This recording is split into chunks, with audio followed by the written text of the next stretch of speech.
नमस्कार मुलांनो, पाठीमागच्या लेक्चरला आपण बघितलं होतं की आरोग्य समस्या कोणकोणत्या आहेत आणि त्यामध्ये आरोग्यविषयक वैकसिक नैसर्गिक लिंगभेद व सामाजिक सांस्कृतिक घटक कोणकोणते आहे हे आपण बघितलं. त्यानंतर आजच्या लेक्चरला आपण पुढचा पॉईंट बघणार आहोत. बघा, आरोग्य प्रसार आणि वर्तन.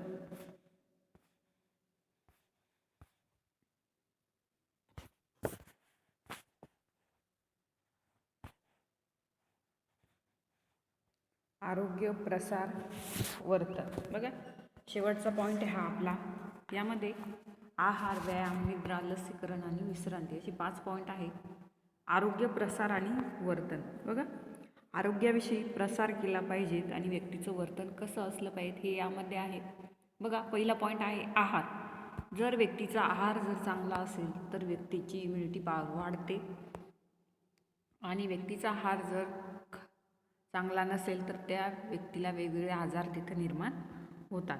मृत्यूच्या आणि विविध आजारांच्या प्रमुख कारणांपैकी आहार एक महत्त्वपूर्ण व नियंत्रणक्षम असा जोखीम घटक आहे. उदाहरणार्थ, चरबीयुक्त असे हे रम, कोलेस्ट्रॉल व लिपिड प्रोफाईल याचा आहाराशी निकटचा संबंध आहे. बघा, आपल्या देशामध्ये, भारतात आणि अमेरिकेत अचानक उद्भवलेली लठ्ठपणाची समस्या म्हणजे आहारातूनच निर्माण झालेली तातडीची समस्या आहे. बघा, लठ्ठपणा ही एक समस्या बनली आहे आणि ती आहारामुळेच बनली आहे. रोज केवळ 13% लोकांना फळांची उपलब्धता असलेले अन्न मिळते तर 9% लोकांना भाजीपाल्याची उपलब्धता होते. तज्ज्ञांच्या मते अयोग्य व निकृष्ट आहार घेतल्यामुळे दरवर्षी 6,78,000 लोकांचे मृत्यू घडून येतात. कोरोनरी हृदयविकार असेल, उच्च रक्तदाब, मधुमेह आणि कर्करोग या आजारांची जोखीम असणाऱ्या किंवा या आजाराचे निदान झालेले आहे अशा लोकांसाठी आहार बदल महत्त्वाची गोष्ट आहे. बघा, हार्ट डिझीज असेल, त्यानंतर कॅन्सर, बघा हे जे आजार आहे यासाठी आहार बदल महत्त्वाची गोष्ट आहे. आहारामध्ये जर बदल केला, योग्य आहार त्या व्यक्तींना दिला तर या व्यक्ती ज्या असतील त्या आजारातून बऱ्या होऊ शकतात. ज्याचा संबंध आहार आणि सामाजिक आर्थिक दर्जाचे आहे. कारण सामाजिक आर्थिक वर्गातील लोकांना पौष्टिक आहार उपलब्ध होत नाही आणि त्यामुळे या आजारांना या वर्गातील लोक बळी पडण्याची जास्त जोखीम असते. उदाहरणार्थ, उच्च सामाजिक आर्थिक वर्ग असणाऱ्या निवासी परिसरात जी दुकाने असतात या दुकानांमधून हे लोक आरोग्याच्या दृष्टीने उपयुक्त अन्नपदार्थ खरेदी करतात आणि निम्न सामाजिक आर्थिक वर्गातील लोकांच्या निवासी परिसरातील दुकानामधून केवळ जीवनोपयोगी वस्तूंची खरेदी केली जाते. त्यामुळे या वर्गातील लोकांमध्ये आहाराबद्दलची किंवा आहारात बदल करायची प्रेरणा निर्माण झाली तर त्यांना ती संधी नसते, कारण असे पौष्टिक अन्नपदार्थ त्यांच्या परिसरातील दुकानांमध्येच उपलब्ध नसतात. जर आहारामध्ये जर बदल केला तर आरोग्यात सुधारणा करणे शक्य होते. आहारात फळे, भाजीपाला, धान्य, कडधान्य, वाटाणा, पोल्ट्रीचे पदार्थ, मासे, बटाटे, प्रक्रिया न केलेले धान्य आणि लाल व प्रक्रियायुक्त मांस यामुळे कोरोनरी हृदयविकाराची शक्यता कमी होते.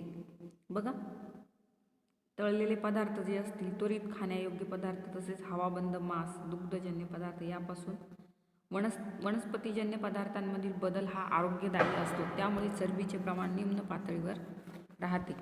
संतुलित आहारासाठी आवश्यक असलेल्या मार्गदर्शक सूचना. बघा, दररोज 2000 कॅलरीयुक्त आहार, त्यामध्ये 3 कप दूध, 6 चमचे तेल, फळे, हिरवा भाजीपाला, मांस व एकदल पदार्थ, धान्य. कमी चरबीयुक्त असणारे काही विशिष्ट आहार आरोग्याला फायदेशीर असतात, ज्याला डाएट असे म्हटले जाते. त्या आहारात भाज्या, शेंगदाणे, फळे, मासे आणि लाल मांस कमी प्रमाणात असतात. असा आहार आरोग्याच्या दृष्टीने समृद्ध असतो. कमी चरबीयुक्त व प्रथिने असणारा, कमी कार्बोहायड्रेट शाकाहारी आहार हा शरीरासाठी परिणामकारक असतो व अनेक लोकांना तो आवडतो व त्यामुळे तो दीर्घकाळपर्यंत स्वीकारला जातो.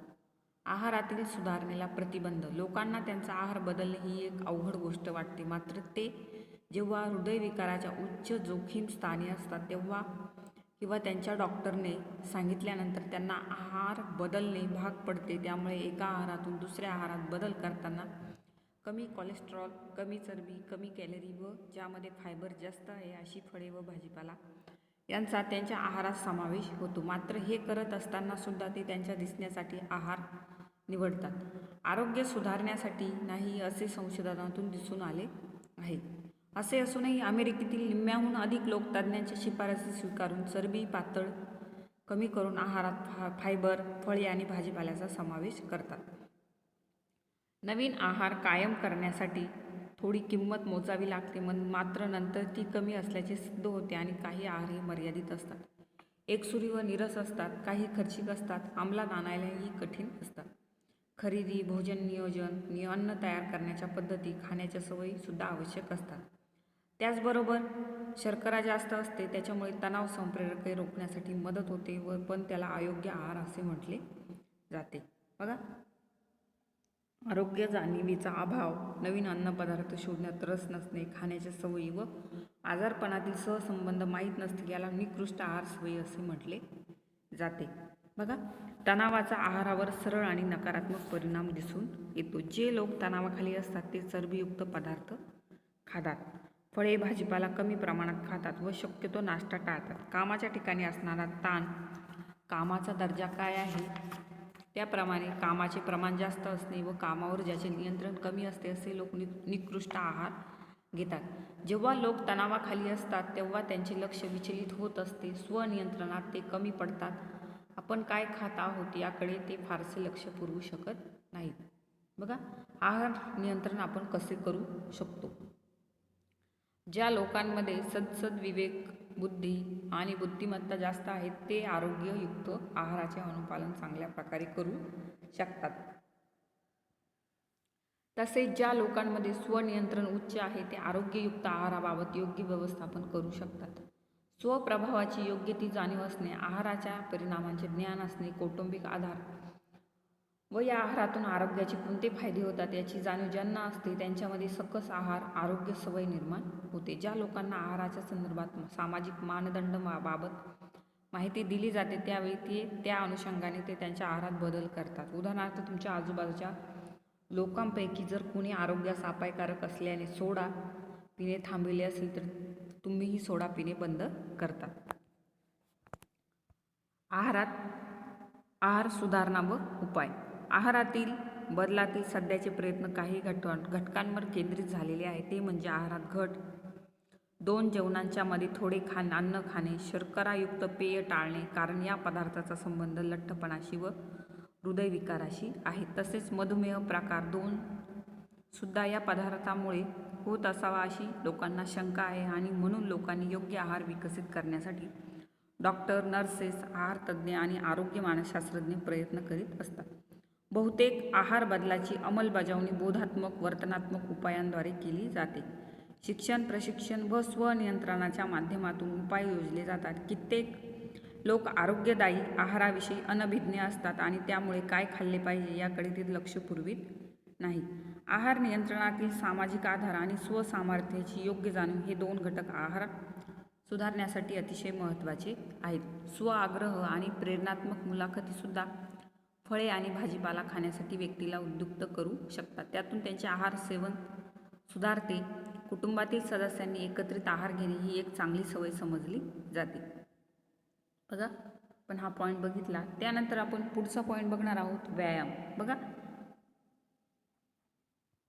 कोणत्याही प्रकारचा व्यायाम शरीरासाठी हा फायदेशीर असतो. सध्याची जीवनशैली ताणतणावयुक्त आणि बैठ्या स्वरूपाच्या कामाला प्राधान्य देणारी आहे. एकूण 47 अभ्यासांच्या आढाव्यातून असे दिसून आले आहे की अनेक आजारांची शक्यता बैठ्या जीवनशैलीतून वाढत आहे किंवा वाढते. जरी वेळोवेळी कामातून थोडीफार उसंत घेतली तरी ही जोखीम कमी होत नाही.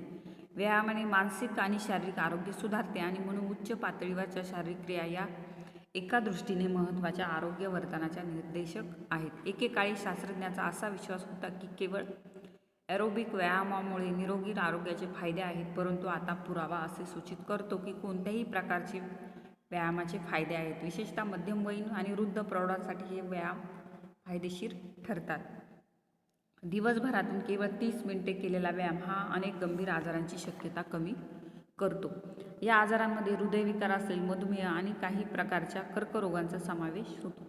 व्यायामामुळे व्यक्तीला काही कारणाने झालेल्या जखमासुद्धा भरून येतात. व्यक्तीच्या खुब्यांमध्ये फ्रॅक्चर झाले असेल तर ते सुद्धा व्यायामामुळे भरून निघते आणि म्हणून शारीरिक तंदुरुस्तीसाठी नियमित व्यायाम ही एक आवश्यक गोष्ट आहे. नियमित व्यायामामुळे आढळणाऱ्या आरोग्यविषयक फायदे बघा. पहिला आहे नियमित व्यायाम केल्यामुळे आपले वजन नियंत्रित राहते.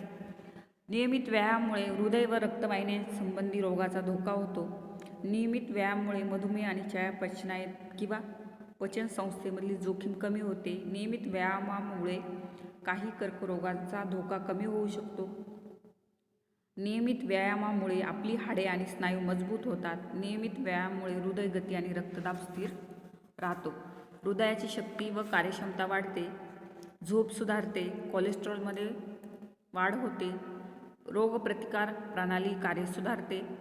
मेंदूत नवीन न्यूरॉन्सच्या वाढीस गती मिळते. बोधात्मक क्रियांना त्याच्यातून चालना मिळते.